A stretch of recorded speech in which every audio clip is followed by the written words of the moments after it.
Hi everyone and welcome to this GCSE history video, Weimar and Nazi Germany 1918 to 1939. We're going to take a walk through the examination today.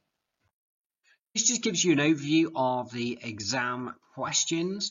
So you can see here question 1 is a source question. You'll need to give two things you can infer from a source. Question 2 is an explain why question, where you will need to include 3 fully explained factors. And then question 3, the whole question will focus on a particular topic, and the topic that we're going to look at today is the experience of the Hitler Youth. Question 3a is worth 8 marks. How useful are sources B and C for a specific inquiry? Question 3b will then give you 2 interpretations, and you'll have to say what is the main difference between these views. For question 3c, which is worth 4 marks, you'll need to explain one reason why interpretations 1 and 2 that you've already looked at in 3b, why they are different. And then for question 3d, which is worth 16 marks plus 4 SPAG marks, you will need to look at an historical interpretation from one of the 2 you've looked at, and you'll need to say how far do you agree with that interpretation. Now within that answer, you'll need to look at both interpretation 1 and interpretation 2 and use some detailed own knowledge. So what we're going to do now is we're going to walk through the paper and look at each question in turn with some top tips on how to answer the questions. So question 1 is worth 4 marks, and the question says, give 2 things you can infer from source A about Hitler's leadership of the Nazi Party in the 1920s. Now question 1 is a bit of a gateway question. It should be fairly straightforward for you, but you have to read the source carefully, and what you need to do is you need to make 2 inferences, and for each inference you need to support that with a quotation from the source. So it's a good idea when you read the source to actually highlight any key quotations that you think are going to be able to support your inference. So source A is from Hitler and I by Otto Strasser, published in 1940. Strasser was a leading member of the Nazi Party in its early years. Here he remembers a conversation with Hitler in 1925. I remember one of my first conversations with him. It was nearly a quarrel. Power, screamed Adolf. We must have power. Before we gain it, I replied firmly, let us decide what we propose to do with it. Our program is too vague. We must construct something which will last. Hitler, who even then could hardly bear contradiction, thumped the table, saying sharply, power first. Afterwards, we can act as events occur. Now, one of the key things here is when you're decoding the exam questions to think about what you're making an inference about. So in this case, it's Hitler's leadership of the Nazi Party in the 1920s. So it's not general inferences, it's about inferences about Hitler's leadership. Now, there's a few quotes that I've highlighted here. One is when Hitler screams power, we must have power. The other one is when it says Hitler, who even then could hardly bear contradiction. And then the other one is that he said sharply, power first, this idea of thumping the table as well. So we'll think about how that could translate into an answer now. So you need to give 2 distinct inferences from the source. So they have to be different inferences. The exam booklet will give you a space to make an inference and then a space to write your supporting evidence from the source. There is no requirement to use own knowledge here, and that won't be credited. So you need to think about what you can infer and some supporting details. So that's why having those quotations is going to be really important.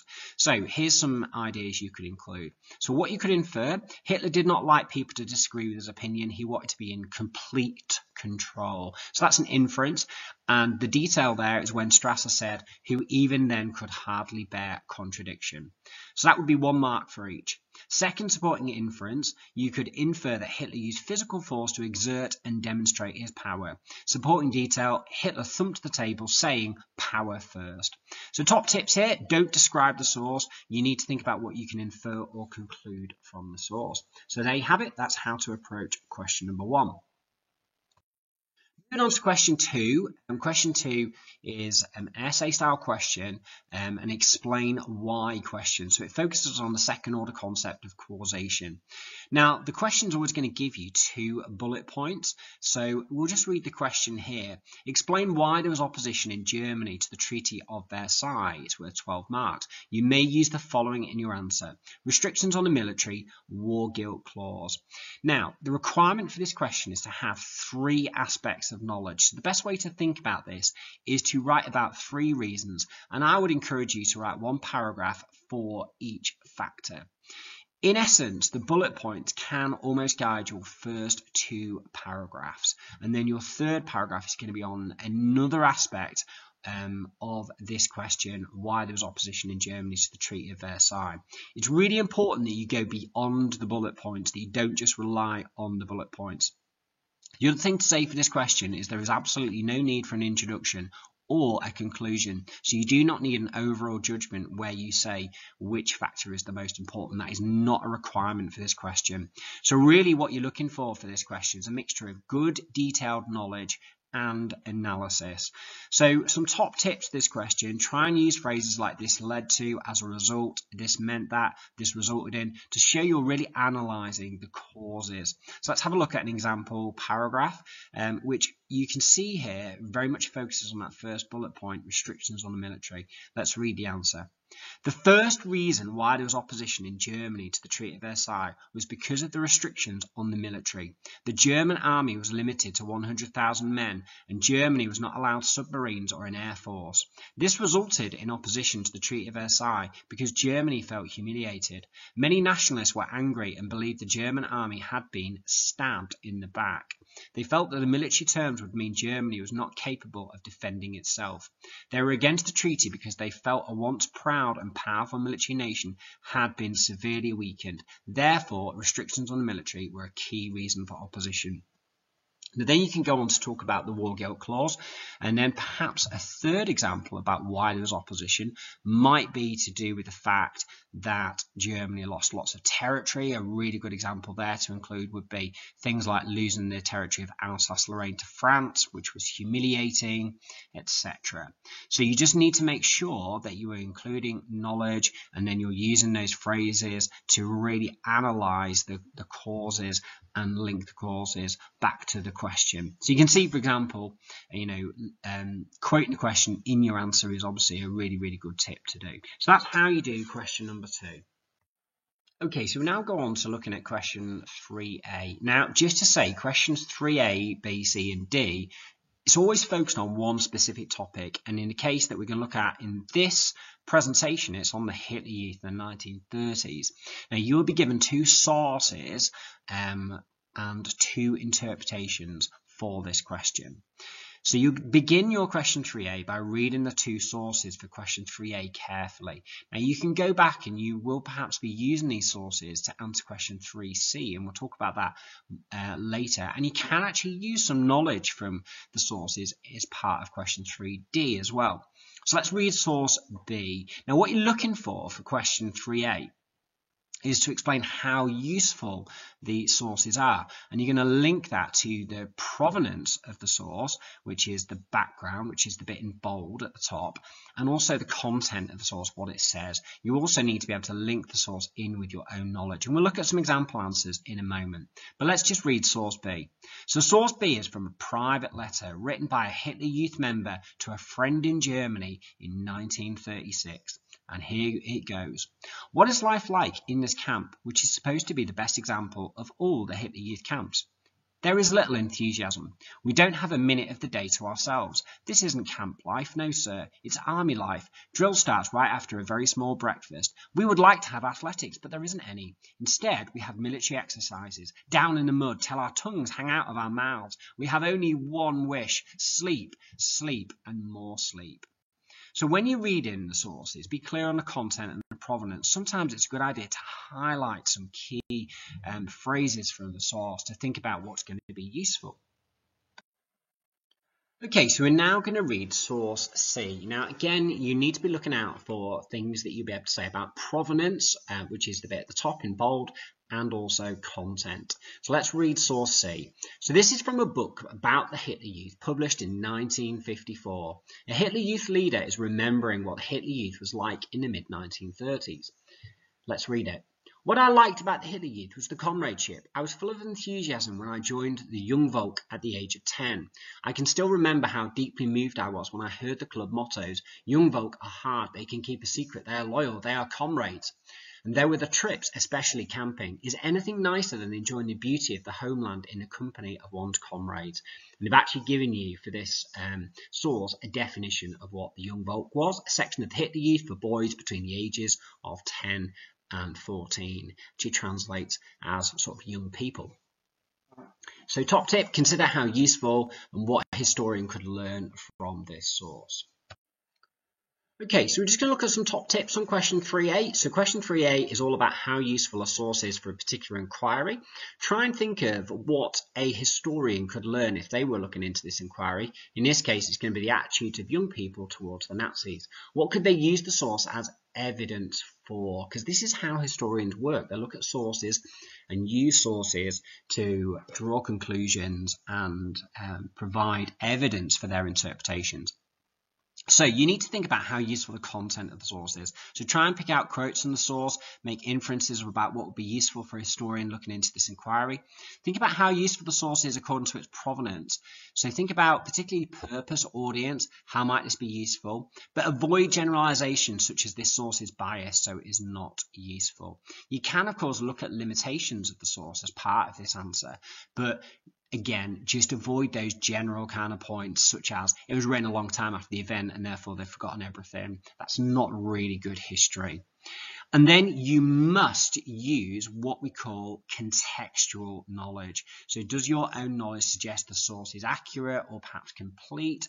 Now, the key thing here to say about contextual knowledge is it doesn't need to be that detailed. One piece of specific knowledge which helps you to explain how useful the source is will be enough for this question. You do not need really detailed knowledge. Sometimes it's just a key example to help you. We'll look at that in example answers in a minute. Okay, so the question is how useful are sources B and C for an inquiry into the attitudes of young people towards the Hitler Youth movement. We've read the couple of sources now. In terms of answering this question, you need one paragraph for each source. There's no need to compare them. Analyze how useful the source would be, focusing on content and provenance, and use contextual knowledge to explain how useful it would be. This must, by the way, be some additional knowledge. You can't simply say, I know this is true from my own knowledge. That's not going to get you any marks. And try and make a judgment how useful the source would be. It doesn't need to be particularly long, but think about using phrases like highly useful, extremely useful, quite useful, partially useful is really, really good. So what I've done in this example answer is I've just color-coded where we get the content in, where we get the provenance, and where we get our contextual knowledge in there. So let's read the example answer. Source B is extremely useful for an inquiry into the attitudes of young people towards the Hitler Youth because a historian could use it as evidence of opposition to the Hitler Youth. For example, the source says there is little enthusiasm and goes on to say it's army life, suggesting the Hitler Youth is not appealing. The fact it is a private letter is useful as it suggests that young people were not openly in opposition, were afraid of speaking out, only willing to voice opposition in private. In addition, it would be accurate as he would not be likely to lie in a private letter. The source is useful in that it links to my own knowledge of there being considerable youth opposition during this time, such as the Edelweiss Pirates were a rebel youth group. Therefore, the source would be highly useful for a historian looking at opposition to the Hitler Youth. You see there that the contextual knowledge I used was actually, not really detailed. I didn't go into loads of detail, but just using that specific name, specific opposition of the Edelweiss Pirates is enough contextual knowledge for this question. Okay, then let's have a look at source C and let's read the example answer. And again, I've color-coded it for content, provenance, and contextual knowledge. Source C is also highly useful for showing us that many enjoyed the Hitler Youth. For example, the source tells us that the author was full of enthusiasm, allowing a historian to conclude young people enjoyed it. Furthermore, the fact that it was produced by a Hitler Youth leader in 1954 after the Nazis means he would have no reason to lie and therefore suggest it is an accurate recollection of his time, making it useful. In addition, my own knowledge supports the fact that many did enjoy aspects of the Hitler Youth. For example, many working class children such as Henry Mettelman reflected that they simply loved it in the Hitler Youth and enjoyed things like marches, drills and going on camps in the mountains and to widen their opportunities. Therefore, the source is also very useful and interesting to get a perspective of a former Hitler Youth leader on the positive attitudes some young people had. So there we have it. We've got some specific contextual knowledge there with the example of Henry Mettelman. And that's how you do that question. So effectively, one paragraph from source B, one paragraph from source C, and for each one, looking at content, provenance, and contextual knowledge. Okay, we're going to move on to have a look at question 3B. Question 3B asks you to explain how two interpretations differ. The two interpretations will always be different and will be linked to the same topic in question 3A, i.e. the Hitler Youth. So you can expect the interpretations to be about the Hitler Youth. Let's read the question. Study interpretations 1 and 2. They give different views about the attitudes of young people towards the Hitler Youth movement. What is the main difference between these views? Explain your answer using details from both interpretations. Now you're going to need to support your answer with a quotation. So as you read the interpretation, try and highlight a couple of quotations. Make them like baby crocodiles, short and snappy. So interpretation 1 is from Germany 1918 to 1945 by John Cloak, published in 1997. Many young people were attracted by the exciting and interesting activities of the youth movements. There were many outdoor events such as camping and hiking, as well as sports. Some enjoyed the military aspects of the youth movements, the uniforms, the marching and the discipline. Other young people liked the music that was a frequent part of cultural activities or the military parades. There was great comradeship among the Hitler Youth. So you can probably identify straight away this is a very positive portrayal of the Hitler Youth, and that tells us that when we read the next interpretation, that's going to be a negative one because the two interpretations are always going to be different. So interpretation 2 from Germany, 1855 to 1990, is called Hope, Terror and Revival, and it's by Alison Kitson, published in 2001. The movement became less popular towards the late 1930s as the activities became increasingly focused on preparations for war and the discipline became more strict when membership became compulsory. There was a growing resentment at the way Hitler Youth leaders acted as if they were better than members who were barely younger than they were. Some youngsters began to kick against the restrictions of the Hitler Youth. So again, try and identify a quotation that you can use. So how to answer this question? You're going to read the two interpretations carefully, which we've done. You must write about both interpretations in your answer. Use connectives to help you compare. That's really important. So use a connective like whereas or on the other hand, and try and focus on the overall impression you get from each interpretation. So what I've done in color coding this answer, I've shown you where I've talked about the overall impression, I've shown you where I've used a connective, and I've shown you where I've also used a short and snappy quotation, because it's really, really important that you include a quotation from each interpretation to support the viewpoint. So let's read the example answer. Interpretation 1 gives the impression that young people had very positive attitudes towards the Hitler Youth due to activities such as hiking and camping, concluding young people were, quote, attracted by the exciting and interesting activities.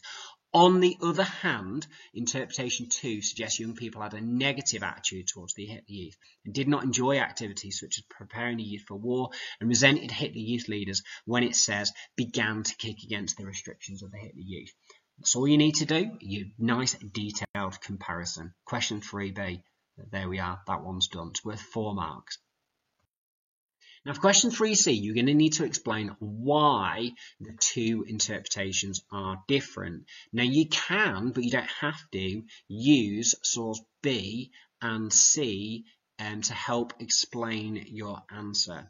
So you need to give one reason why the two interpretations differ. So try and focus on one of the following reasons. They might be different because of the sources. So linked to source B and source C, it might be the historians have used different sources to research their interpretation. Now in order to get credit for this, you must link the interpretations to the sources. It might be that the historians have got a slightly different focus, such as political, social, short-term, long-term. Might be looking at different time periods within the question. Or it might be that historians simply have a different perspective viewpoint and have interpreted the same sources differently. So here's an example answer. Now, by far the easiest way to do this question is to make sure you just link them to the sources. But what you've got to do is you've got to make sure that you link the interpretation to the correct source. So let's have a look at the example answer here. One reason why the interpretations have different views is because the historians might have used different sources. Interpretation 1 is mainly positive about Hitler Youth, which is backed up by the conclusions of source C. Both interpretation 1 and source C agree about the attraction of camping trips. Interpretation 2 emphasises the less popular aspect of the Hitler Youth, which is backed up by source B. Both interpretation 2 and source B agree that the overemphasis on military training and drill made the Hitler Youth less enjoyable. Therefore, the interpretations differ as they have mainly focused on different sources source evidence and therefore come to different conclusions. One top tip, don't focus on provenance in terms of when they were written or who the author is. That won't get you marks for this question.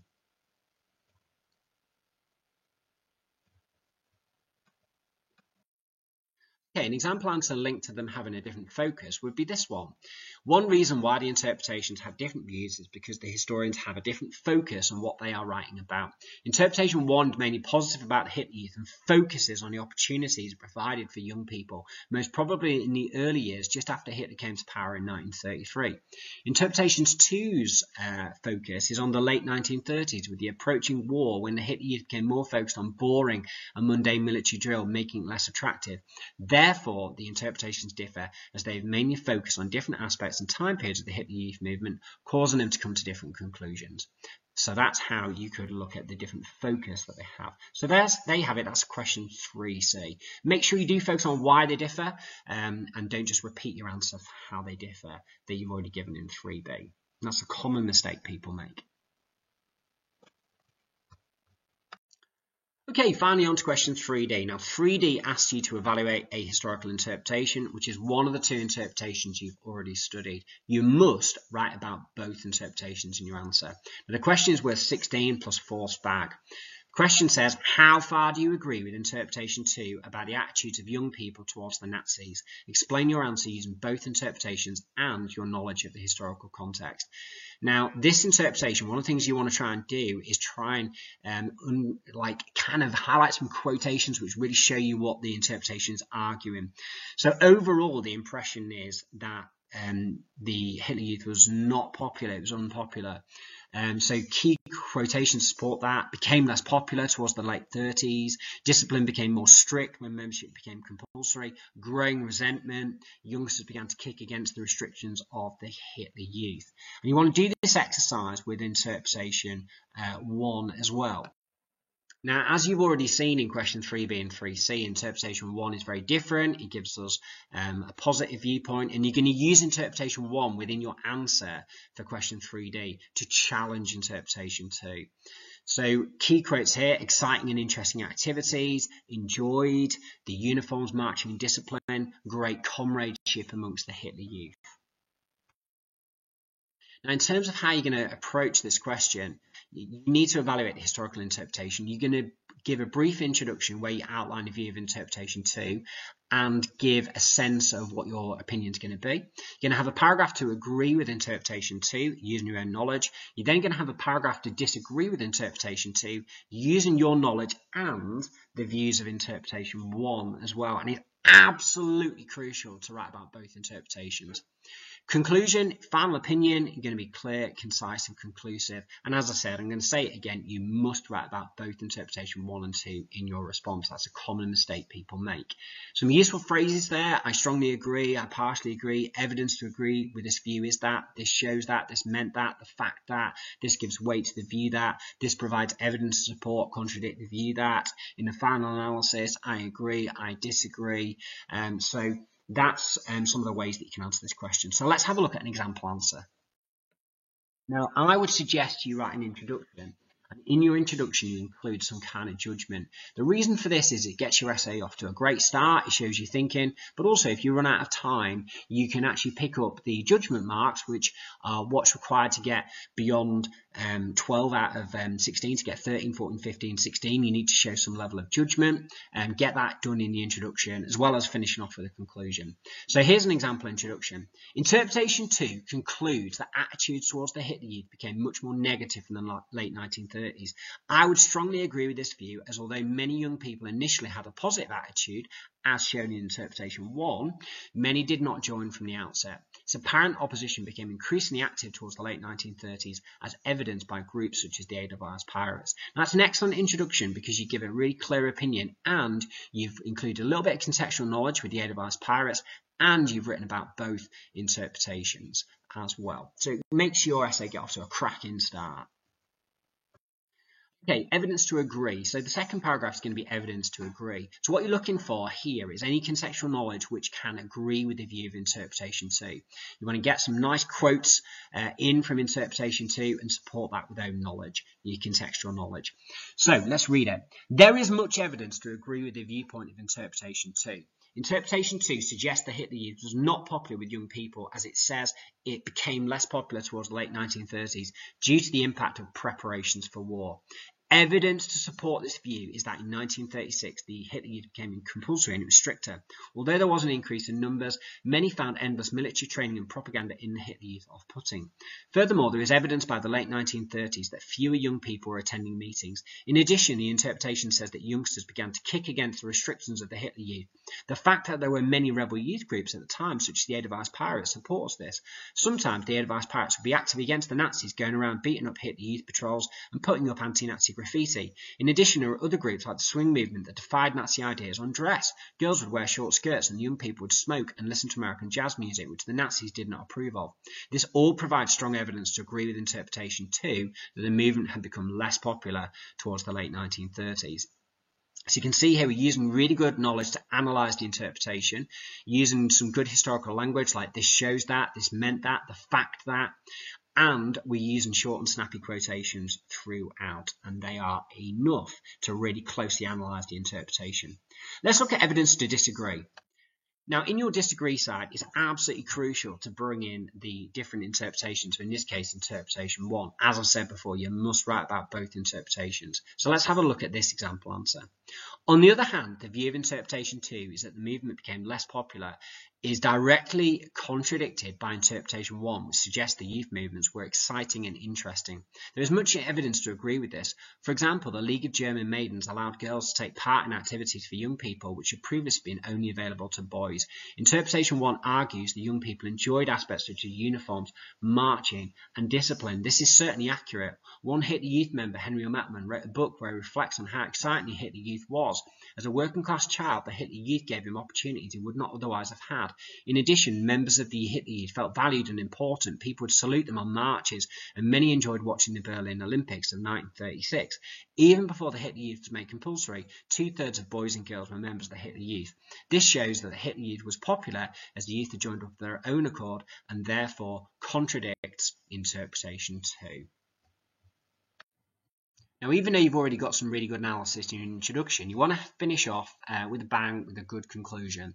Now, you want to make your conclusion clear, concise, and conclusive. Do not sit on the fence. Some good historical language to help you with this is phrases to start off, embrace the complexity of the question, so recognize a different point of view, but also strongly explain your final opinion and make sure you either do agree with the interpretation or disagree with it. So here's an example conclusion. In final analysis, interpretation 1 is far less convincing than interpretation 2. Despite the fact that some young people undoubtedly enjoyed the Hitler Youth in the early years, I strongly agree with the claim in interpretation 2 that by the late 1930s, the activities have become less appealing for German youth as the country began to prepare for war. Most of the German boys did belong to the Hitler Youth by the late 1930s, but as interpretation 2 rightly argues, some began to kick against the restrictions. The evidence of increasing youth opposition groups like the Edelweiss Pirates provides convincing evidence for this conclusion. So there you have it. That's how to answer question 3D. Okay, so thanks for listening to that exam walkthrough on Weimar and Nazi Germany. Hope that was useful. Goodbye.